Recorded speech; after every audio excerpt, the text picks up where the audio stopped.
গল্পকথন by Kallol chapter 2তে আমাদের আজকের নিবেদন বিভূতিভূষণ মুখোপাধ্যায়ের লেখা গ্রাম্য।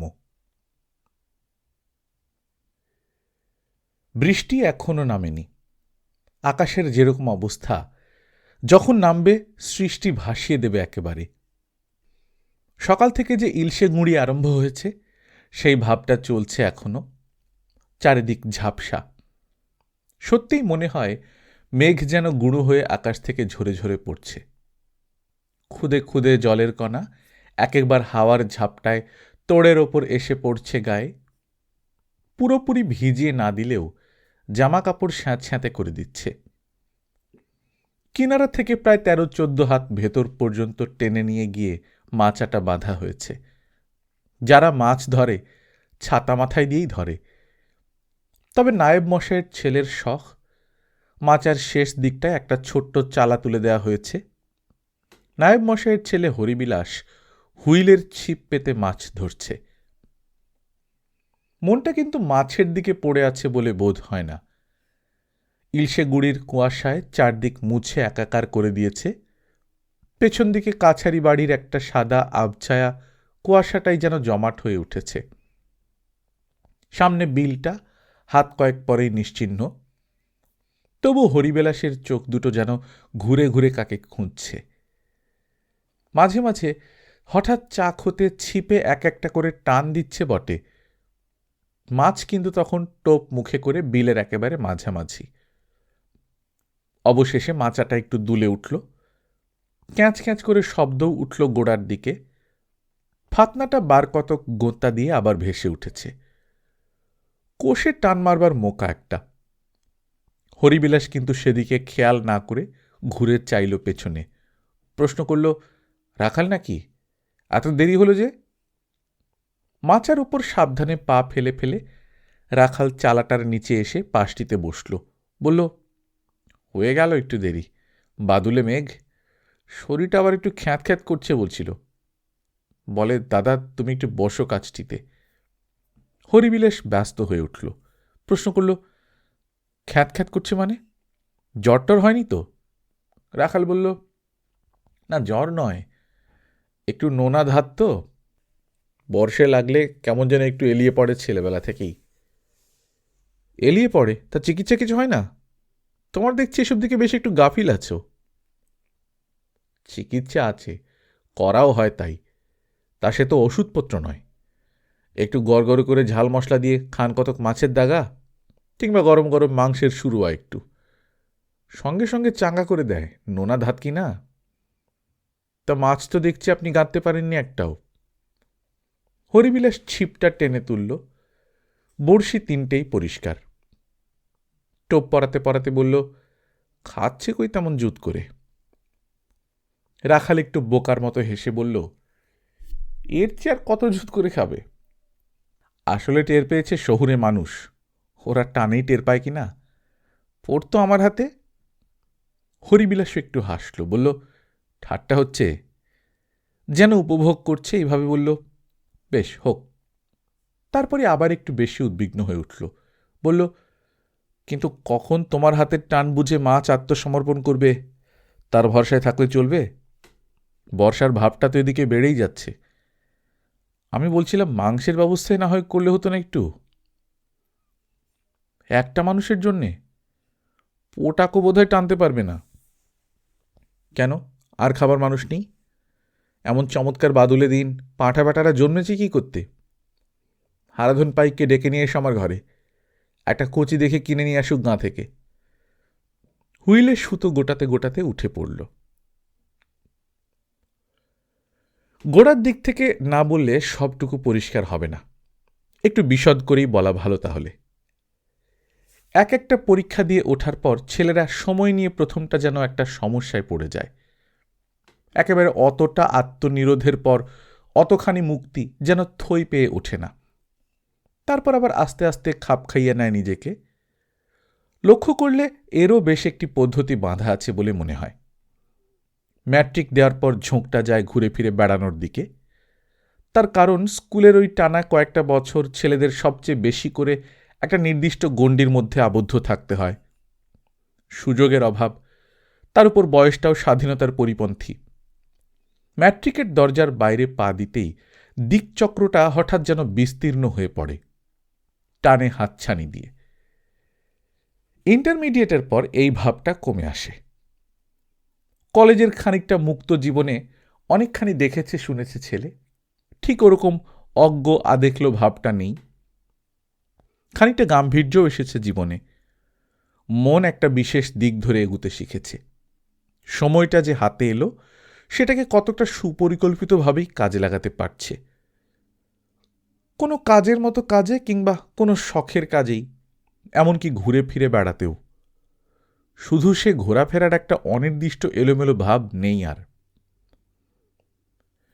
বিএ পরীক্ষা দিয়ে যখন উঠল তখন একটা আমূল পরিবর্তন এসে গেছে জীবনে।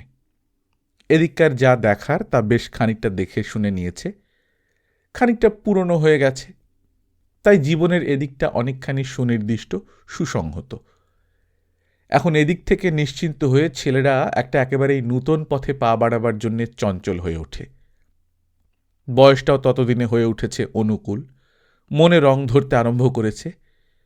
বিয়ে পরীক্ষা দেওয়ার পরের ঢালা অবসরটা ছেলেরা যতটা পারে রোমান্স দিয়ে ভরে নেওয়ার চেষ্টা করে। হরিবিলাসও করবে বলে ঠিক করল। বাড়িতে চারিদিকের ভিড়ের মধ্যে রোমান্স চর্চা করতে যাওয়া পদে পদে প্রতিবন্ধক। হরিবিলাস অন্য পরিবেশ বেছে নিল।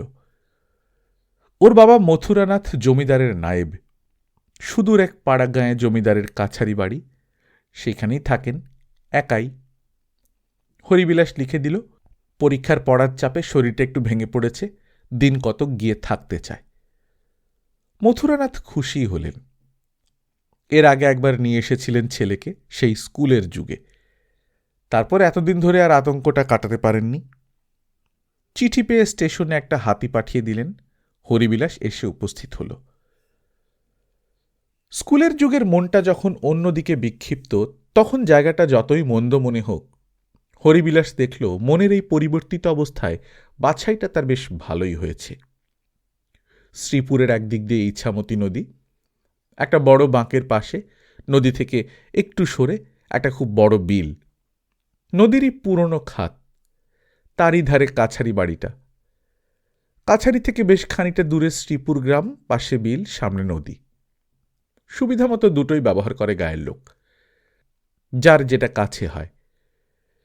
কেউ স্নান করে, কেউ জল ভরে নিয়ে যায়, ছেলেরা সাঁতার কাটে, রাখালেরা গরুর পাল নামিয়ে দেয়, মাঝি জমায় খেয়ায় পাড়ি। দুটি জলাশয়কে আশ্রয় করে ছোট্ট গ্রামটি সমস্ত দিন চঞ্চল হয়ে থাকে। পড়ার ভাবনা গিয়ে একটা নতুন চিন্তা যে মনে উঁকি মারছে, সেটাকে পক্ষাবৃত করে পুষ্ট করে তুলবার বেশ চমৎকার একটি পরিবেশ। এর উপর বিধিও হলেন অনুকূল। আসার দিন দুই পরেই এমন একটা ব্যাপার হলো যাতে হরিবিলাসের আর নিছক চিন্তা নিয়ে কাটাতে হলো না, একটা নিরেট অবলম্বন পাওয়া গেল রোমান্সের। কাছারি বাড়ির উত্তর দিকের অংশটায় মথুরানাথের বাসা। এই অংশটার উত্তর দিকের বারান্দায় বসলে বিল, আর পাশে গ্রাম, তার সামনে ইছামতি বাঁক এক নজরে বেশ খানিকটা দেখা যায়। তাই দেখছিল হরিবিলাস। বিকেলবেলা রোদটা হলদে হয়ে এসেছে, তারই আভায় বোধহয় মনের মতো কাউকে গ্রামের কোথাও বসিয়ে বা চলাফেরা করিয়ে কোনো স্বপ্ন রচনা করছিল। এমন সময় দেখল বিলের যেখানটা ঘাটের মতো করে ব্যবহার করে গাঁয়ের লোকে, তার খানিকটা উপরে পাকুড় গাছের ভাঙা বাঁধানো চাতালটায় একটি বছর 12-13 মেয়ে এসে হাতের কলসিটা নিচে নামিয়ে বসল। একলাই। গাঁয়ের মেয়েরা এখনো আসেনি। একটি যুবতী জল নিতে এসেছিল, ঘড়া ভরে নিয়ে কাঁকালে বসিয়ে ডাঙায় উঠল। পাকুড় গাছের সামনাসামনি এসে মেয়েটির দিকে ঘুরে কি বলল, কি একটা উত্তর হলো, তারপর আবার দুলতে দুলতে উঠে গ্রামের দিকে চলে গেল। এই মেয়েটি বসেই রইল। নিচে থেকে খড়কুটো কি একটা খুঁটে নিয়ে অলসভাবে দাঁতে কাটতে লাগল, আর গা দুলিয়ে দুলিয়ে চাতালে গোড়ালি দুটো ঠুকতে লাগল। মাঝে মাঝে ঘাড় ফিরিয়ে গ্রামের দিকে চেয়ে দেখছে। কিছুক্ষণ গেল, তারপরে হঠাৎ মেয়েটি চাতাল থেকে পেছনে নেমে পড়ে কলসিটা দুহাতে চেপে ধরে কতকটা যেন রোখের সঙ্গেই ওপরের দিকে চেয়ে রইল। কারণটা সঙ্গে সঙ্গেই বোঝা গেল। একটি ছেলে তীরের ঝোপঝাড়ের মধ্য দিয়ে হন হন করে নেমে আসছে। ঢালু মুখে গতিবেগ আরও বেড়েছে। এসেই কলসিটা চেপে ধরল। একটু কাড়াকাড়ি পড়ে গেল কলসিটা নিয়ে। ছেলেটি অবশ্য জিতল। বিলে নেমে কলসিটা ভরে নিয়ে ডান হাতে কানাটা ধরে ওপরে উঠে গেল। তারপর অদৃশ্য হয়ে গেল বেশ খানিকটা দূরে। মনে হলো পাশ দিয়ে যাওয়ার সময় মেয়েটা মুখ ঘুরিয়ে ভেঙচি কাটল, তারপর হেলতে দুলতে ভারী চালে যেন মুখটা গোঁজা করেই উঠে গেল। সেদিন যতক্ষণ পর্যন্ত সন্ধ্যার আলো একটুও আকাশে লেগে রইল, হরিবিলাস একভাবে এক জায়গায় বসে রইল। এক কলসি জলেই একটা গৃহস্থের প্রয়োজন মিটে যায় কখনো? বিলের তীর যখন অন্ধকারে মিশে গেছে, গ্রামের শেষ কলসিটি হয়ে গেছে ভরা, তখন একটি দীর্ঘ নিঃশ্বাস ফেলে উঠে পড়ল হরিবিলাস। দীর্ঘ নিঃশ্বাস এই জন্যে যে এক কলসিতেই মিটে গেছে গৃহস্থের প্রয়োজন। নয়তো যার সন্ধানে এত কষ্ট করে আসা শ্রীপুরে, তাকে তো পেয়েই গেছে হরিবিলাস। ছেলেটিকে চেনে, আলাপ নেই, তবে দুদিন যে এসেছে, দুদিনই সকালে কাছারি বাড়িতে দেখেছে। তার পরদিনও দেখল। একটা কৌতূহল জেগেছে বলে বেশ ভালোভাবেই দেখল লক্ষ্য করে। ছেলেটির বয়স বছর 15-16 হবে। হরিবিলাসের ঠিক সমবয়সী বলা যায় না, তবে খুব বেশি ছোটও নয় ওর চেয়ে। বেশ সুশ্রী। পাড়া গেয়ে ছেলের একটা অবহেলার ভাব আছে দেহে পরিচ্ছদে, তবে তার মধ্যে দিয়েও রংটা যেন আভা দিয়ে ফুটে বেরোচ্ছে। গায়ে একটা আধময়লা মোটা তাঁতের কাপড়ের কুর্তা, তার নিচের দিকে একটা ময়লা পৈতের খানিকটা বেরিয়ে থাকতে দেখে হরিবিলাস বেশ উৎসাহিত হয়ে উঠল। ছেলেটি গাঁয়ের দিক থেকে বিলের ধারে এসে কাছারি বাড়ির দিকে চলে গেল। হরিবিলাস ওপরের বারান্দা থেকে দেখছিল, কখন আবার বেরোয় তার প্রতীক্ষায় চুপ করে বসে রইল। প্রায় ঘণ্টা 2 ঠায় বসিয়ে থাকতে হলো। তারপর কাছারি থেকে ছেলেটিকে বেরোতে দেখে হরিবিলাস আস্তে আস্তে নেমে এলো। নেমেও এলো এমন আন্দাজ করে যাতে ছেলেটি একটু এগিয়ে যায়। তারপর পেছন থেকে ডাক দিল, এই যে শুনুন। ঘুরে দাঁড়ালো ছেলেটি, প্রশ্ন করল, আমায় ডাকছেন? হরিবিলাসের যেন ভুল ভাঙল একটা। বলল, ও আপনি? না, আমি মনে করেছিলাম বুঝি ছেলেটি একটু অপ্রতিভভাবে হেসে বলল, না, আমার নাম রাখাল। যেন অন্যমনস্কভাবে এগিয়ে গেল হরিবিলাস। বলল, ও আপনার নাম রাখাল? নতুন এসেছি কি না গোলমাল হয়ে যায়। নামেও গোলমাল হয়ে যাচ্ছে। নাম পদবী শহরের দিকে একটু অন্যরকম তো। যেন অন্যমনস্ক হয়ে পায়চারি করতে করতেই এগুলো। ছেলেটি দাঁড়িয়ে পড়েছিল, সেও পা বাড়ালো। বলল, পদবী তো একই, নামগুলোই যা সেকেলে। রাখাল নামটা দেখুন না, আজকের। একটু বোকার মতো হাসল। হরিবিলাসও নেহাত অজ্ঞের মতোই প্রশ্ন করল, পদবী সব শহরের মতনই বুঝি? আপনি তো দেখছি ব্রাহ্মণ। হ্যাঁ, আমাদের পদবী চাটুর্যে। তাই নাকি? খুবই আশ্চর্য হয়ে ঘুরে চাইল হরিবিলাস। বলল, অধিকারের মতন দেখছি তো, আমরা হচ্ছি বাঁড়ুজ্যে। জানি, তাই তো বলছিলাম, পদবী সব এক। তা আপনি আমায় আপনি বলছেন কেন? কত ছোট আপনার চেয়ে। হরিবিলাস একটু হাসল। বলল, তা বলতে পারো, ওটা একটা শহুরে অভ্যেস। তোমার বাড়ি এই গ্রামেই নাকি? হ্যাঁ, এই তো বিলের পাশ দিয়ে গিয়েই, ওই যে বিলের ওপরেই জোড়া নারকেল গাছ দেখা যাচ্ছে। ও, ওইখানটায়? তাহলে কালকে বিকেলবেলায় যে মনে হচ্ছিল তোমারই মতন কি একটা ছেলে। ছেলেটি হঠাৎ লজ্জিত হয়ে গিয়ে ওর মুখের দিকে চোখ তুলেই ঘাড়টা আবার নিচু করল। আরও কথা নিয়ে না এগোনোই উচিত, কিন্তু আর কি লোভ ছাড়া যায়? হরিবিলাস প্রশ্ন করল, তুমিই ছিলে তাহলে? তারপর সামান্য একটু বিরতি দিয়ে বলল, আর যেন মনে হলো একটি মেয়েও। অনেকখানি দূর থেকে দেখা তো, মনে হলো 7-8 বছরের একটি মেয়ে যেন। কলসি কাড়াকাড়ির কথাটা আর তুলল না। বলল, আমি যখন দেখলাম, বই পড়তে পড়তে একটু বাইরে বেরিয়ে এসেছি, দেখলাম তুমি কলসিটা হাতে ঝুলিয়ে ওপরে উঠছ।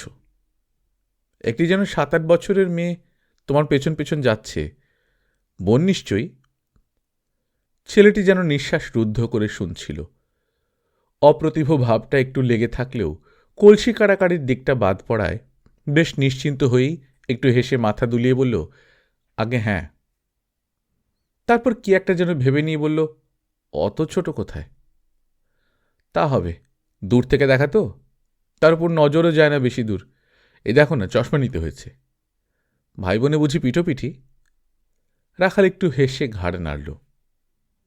তাই দেখছিলাম। পিঠোপিঠি ভাই বোনের কলসি কাড়াকাড়ির মধুর দৃশ্যটার কথা বলে ফেলতে যাচ্ছিল হরিবিলাস। হঠাৎ সংবিত হল আরও লজ্জায় পড়ে যাবে।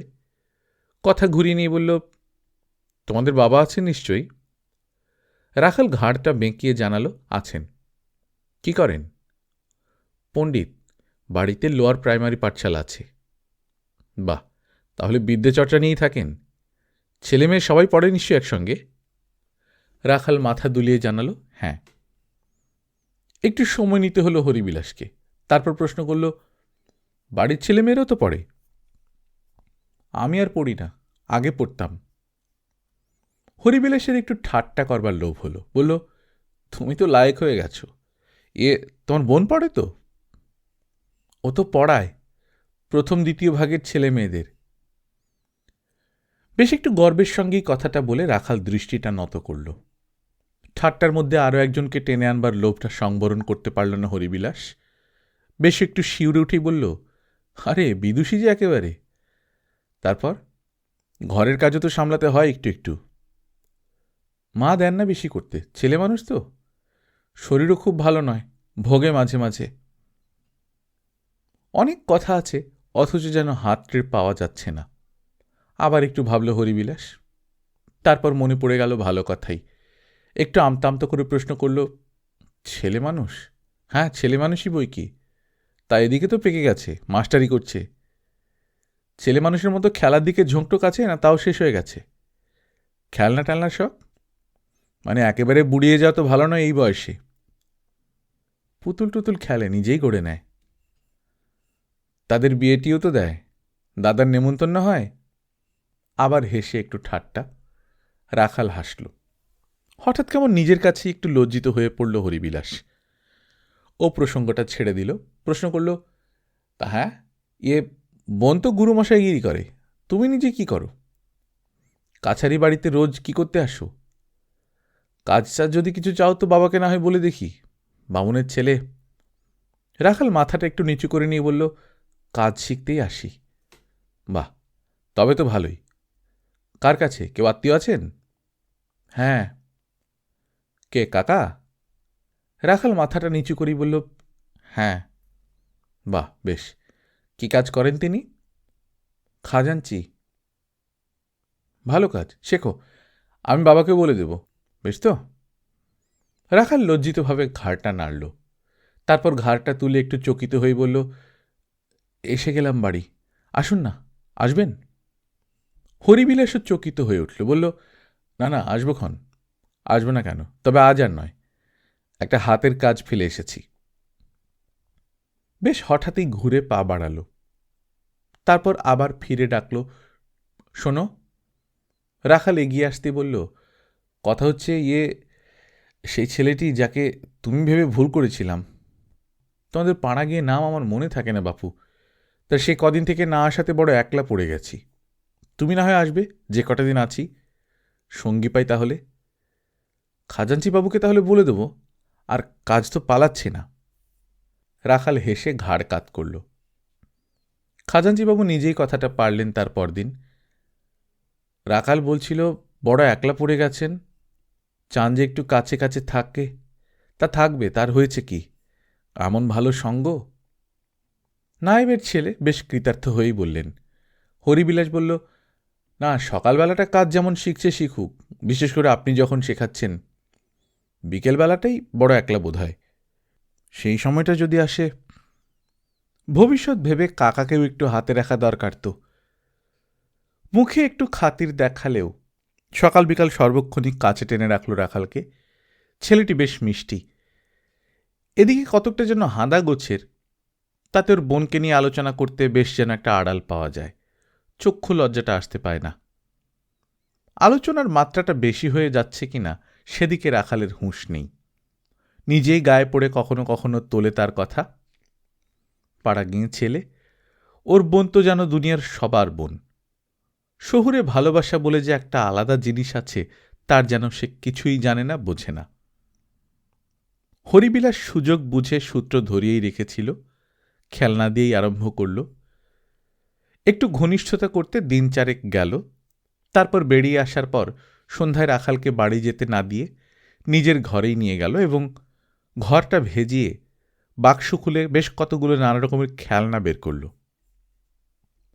সেলুলয়েডের, রবারের, কাচের, প্লাস্টিকের, টিনের, নানা রকমের পুতুল, পাখি, জানোয়ার, চেয়ার, টেবিল, পালকি, সব মিলিয়ে গোটা 15। রাখালের লুব্ধ বিস্মিত দৃষ্টির দিকে চেয়ে প্রশ্ন করল, কার জন্যে বলো দিকিন? চোখ দুটো বড় বড় করে রাখাল প্রশ্ন করল, নবর জন্যে? মেয়েটির নাম নবদুর্গা। হরিবিলাস মাথা দোলাতে সে উচ্ছ্বসিত হয়ে উঠল। উফ, কি খুশি যে হবে! পুতুল এত ভালোবাসে, এসব তো চোখেও দেখেনি, পাওয়া যায় না তো এখানে। উফ, শুনলে কি ভালোবাসবে যে আপনাকে! হরিবিলাস একটু শিউরেই উঠল। আমার নাম কখনো করে? খবরদার। তারপর সেই ভাবটা সামলে নিয়ে একটু হেসে বলল, কি বোকা তুমি, নিজের নাম করবে? দাদা হচ্ছ, বাহ! হাতে পয়সা কোথায়, আর অল্প কটি নয় তো। একটু চিন্তিত হয়ে পড়ল হরিবিলাস, বলল, তা বটে, অবশ্যই এরপরে আমার নাম করতে পারো, খেতে হবে না। তবে এখন সদ্য সদ্য। একটু সচকিত হয়ে প্রশ্ন করল, হয়েছে, তুমি কাজ শিখছ, মাইনে পাও না? রাখাল সংকুচিতভাবে বলল, শিখছি তো মোটে। হরিবিলাস একটু রেগেই উঠল, বলল, বাহ, শিখছ তো একটা হাত খরচ পাবে না? বড় বড় সব কোম্পানিতে অ্যাপ্রেন্টিস নিলেই একটা করে অ্যালাউন্স পায়। তোমরা চাইতেও জানো না, পাও না। শিখছ সে ওদের জন্যই তো। আমি বাবাকে বলে দেব, দিতেই হবে। বাহ! দৃষ্টি উৎফুল্লই হয়ে উঠল রাখালের, কিন্তু সংকুচিত হয়ে বলল, কিন্তু সে কবে পাব? শিগগিরই পাবে। কিন্তু পাইনি তো এখনো। তুমি একটু বোকা বাপু, হাত খরচ দেওয়ার কথা হচ্ছে টের পেয়েছ, আহ্লাদ হয়েছে, ধার করেই বোনের জন্য কিছু খেলনা নিয়ে দিয়েছ। তাতে বরং আমারই নাম করতে পারো, ধার দিয়েছি, আনিয়েও দিয়েছি খেলনা। তবে হ্যাঁ, তোমার বাবা মা এখন কেউ জানবেন না, লুকিয়ে বের করবে, লুকিয়ে খেলবে। তারপর একটু টেনে টেনে যেন কি চিন্তা করে বলল, পরে সে যখন যদি টের পান তাতে ক্ষতি হবে না। রোমান্স বেশ জমে উঠতে লাগল। এই পাড়া গাঁয়ের এত আনন্দ যে কোথায় ছিল হরিবিলাস বুঝে উঠতে পারে না। এর মাঠ ঘাট, বিল, নদী, এর যেখানে লোক নেই সেখানে লোকের গাদাগাদি, সব যেন স্বপ্নময় বলে মনে হচ্ছে। এত মধু যে কোথায় লুকোনো ছিল। রাখালকে আরও ভালো লাগছে। একদিন প্রসঙ্গক্রমে বলল, তোমার নামটা পূর্ণ বলে তোমার অপছন্দ, কিন্তু আমার তো ভালোই লাগে বেশ। ভালো বলেই না এত পুরনো হয়েও আজও চলে আসছে। তাহলে তো নবদুর্গাও পুরনো, তা বলে কম মিষ্টি? মাঠে পথে ঘুরে বেড়ায় রাখালকে নিয়ে, নদীর তীরে নির্জন দেখে বসে। সর্বদাই যে নবদুর্গার কথাই হচ্ছে এমন নয়, তবে অনেকক্ষণ ধরে বাদও থাকে না। বেশি দেরি হলে রাখালই তুল্য প্রসঙ্গটা, এমনও হচ্ছে মাঝে মাঝে। দেখল বারদুই নবদুর্গাকে, দিবালোকে নয়, যার রোমান্সের একটুও জ্ঞান আছে সে দেখেও না অতি স্পষ্ট দিবালোকে। বার চারেক বেরিয়ে ফেরার পথে রাখালকে বাড়ি পৌঁছে দিতে গিয়ে বারদুই দেখে ফেলল সন্ধ্যা যখন গাঢ় হয়ে এসেছে। সন্ধ্যার মতোই ঘন কেশরাশি নবদুর্গার দেহখানিকে চারদিক দিয়ে আচ্ছন্ন করে আস্তে আস্তে গেছে মিলিয়ে। একটি মুহূর্তের চকিত দেখা, কিন্তু সেই মুহূর্তে যা সমস্ত জীবন নিয়ে থাকে ছড়িয়ে। শরীর মাঝে মাঝে খারাপ হয়, সে তো ভালো কথা নয়। একটা ভালো টনিক খাও, অবশ্য নুকিয়ে, পরে তখন টের পেলে খেতে হবে না। টনিকের সঙ্গে ভালো খাবারেরও তো দরকার। বোকার মতো মুখটা একটু নিচু করে বলেই ফেলে রাখাল। সে ব্যবস্থাও হয় অতি সহজেই। হরিবিলাসের পাড়াগাঁয়ে এসে স্বাস্থ্য ফিরেছে, বেশ খিদে হয়েছে। এখন প্রায় 3টে হরিবিলাসের জলখাবার খায় সে। খাঁটি গাওয়া ঘিয়ের লুচি, ছানা বড়া, সরভাজা, রসকরা, রসবড়া, যেদিন যেমন শখ হয়।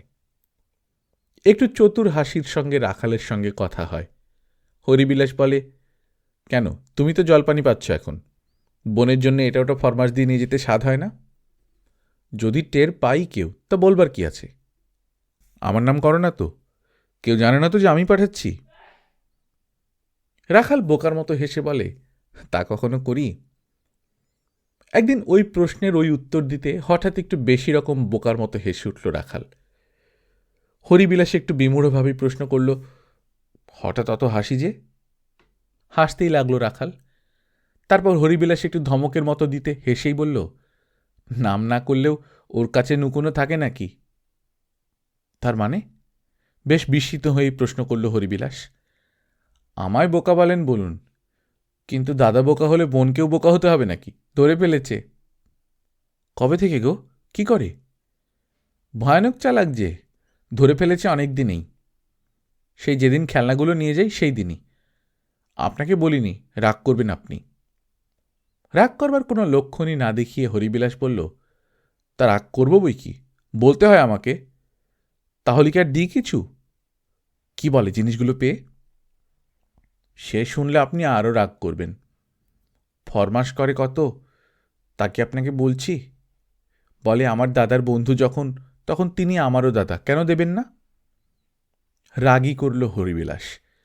কেন এতদিন বলেনি রাখাল? যেমন টের পাওয়ার কথা বলা উচিত ছিল রাখালের, তেমনি আবদার করে চাওয়ার কথাও বলা উচিত ছিল। ছেলে মানুষই তো বেচারি। অনেক আবদারই রেখেছিল নবদুর্গা। সিল্কের রুমাল, এসেন্স, সাবান, খোঁপার শৌখিন ক্লিপ, দাদার যেমন পছন্দ, একে একে সব জোগান হতে লাগল। তারপর লেখার খাতা, চিঠির প্যাড, ঝর্ণা কলম। রোমান্স যেন নিজের পথ করে ক্লাইম্যাক্সের দিকে এগিয়ে চলেছে। হরিবিলাস এত সৌভাগ্য কল্পনাও করতে পারেনি কখনো। যোগায়, বিস্মিতভাবে প্রশ্ন করে, এসব কি করবে? বিদ্যে তো দ্বিতীয় ভাগ শিশু শিক্ষা পর্যন্ত। রাখাল আরও বিস্মিত করে তোলে। বোকার মতো চতুর হাসি হেসে বলে, নভেল কিনে দিতে বলেছে, চেনেন না তো ওকে? একদিন নদীর তীরে অনেকক্ষণ বসে থেকে হরিবিলাস হঠাৎ জিজ্ঞেস করল, নভেল পড়ে, পদ্য টদ্য বুঝতে পারে? রাখাল বলল, জিজ্ঞেস করেছিল সে কথা, দাদাও তো বিদ্বান, পদ্য টদ্য লিখেন না। লিখত না হরিবিলাস, কদিন থেকে আরম্ভ করেছে। নবদুর্গা শুনছে ফরমাস করে করে। বোকা ভাই, অত বুঝছে না, বেশ একটা পর্দাও রয়েছে। বেশ কৌতুক লাগে হরিবিলাসের। মাঝখানে ভাইকে বসিয়ে দুদিক থেকে দুজনের লুকোচুরি খেলা চলছে। ওদিকেও নজর আছে। হুইলের ছিপ নিয়ে ইলশে গুড়ির মধ্যে বসে থাকে। রাখাল বলে, নোনা ধাত তো, ঝাল মশলা দিয়ে দুটো মাছের দাগা পেটে গেলে ঠিক হয়ে যাবে, কিংবা একটু গরম গরম মাংসের শুরুয়া। তাড়াতাড়ি শুরুয়ার ব্যবস্থাই হচ্ছে। রোমান্সটাকে যতদূর সম্ভব ক্লাইম্যাক্সের কাছাকাছি এনে রেখে একদিন আবার শহরে ফিরে গেল। রাখাল বলল, বড় মুষড়ে পড়বে নবদুর্গা। আরও নানা রকম মন ভোলানো জিনিসপত্র দিয়ে গেল হরিবিলাস। নিজেও কি কম মুষড়ে পড়েছে? আর বিলম্ব করল না। বাড়িতে জানিয়ে দিল, অমুক গ্রামে অমুক পণ্ডিতের মেয়ে, এই নাম, বিয়ে করতে হয় তো তাকেই বিয়ে করব। এতদিনে মত হয়েছে, তার উপর পাশটাও করেছে সদ্য সদ্য। মা, পিসি, ভাজ সবাই উৎসাহ করে লিখে দিল হরিবিলাসের বাপকে। চিঠি এলো, অমুক পণ্ডিতের কোনো মেয়ে নেই তো, অমুক নাম, সে তার পুত্রবধূর, খাজাঞ্চি শ্রীনাথ বাণুজ্যের মেয়ে। হরিবিলাস বোধহয় অন্য কারোর মেয়ের সঙ্গে গোলমাল করে ফেলে থাকবে, খোঁজ নিচ্ছেন তিনি। পাড়াগা সম্পর্কে আতঙ্কটা আবার চতুর্গুণ হয়ে ফিরে এসেছে হরিবিলাসের। সেখানে ভেড়ার চামড়া গায়ে দিয়ে রাখালের মতো নেকড়ের দল ঘুরে বেড়ায়। গল্পকথন বই কল্লোল চ্যাপ্টার 2তে শুনছিলেন বিভূতিভূষণ মুখোপাধ্যায়ের লেখা গ্রাম্য। আমরা নিয়মিত গল্প পাঠ করে শোনাচ্ছি। আপনারা যারা প্রথমবার মতো শুনছেন, কাইন্ডলি সাবস্ক্রাইব করে নেবেন। বিভূতিভূষণ মুখোপাধ্যায়ের গল্পগুলোর মজা হচ্ছে এটা, একদম লাস্ট প্যারাতে একটা খুব ইন্টারেস্টিং মোচড় থাকে। খুব ভালো লাগলো। আপনার কেমন লাগলো গল্পটা জানাবেন। নিজে ভালো থাকবেন, আশেপাশের লোকজনকে ভালো রাখবেন। টাটা।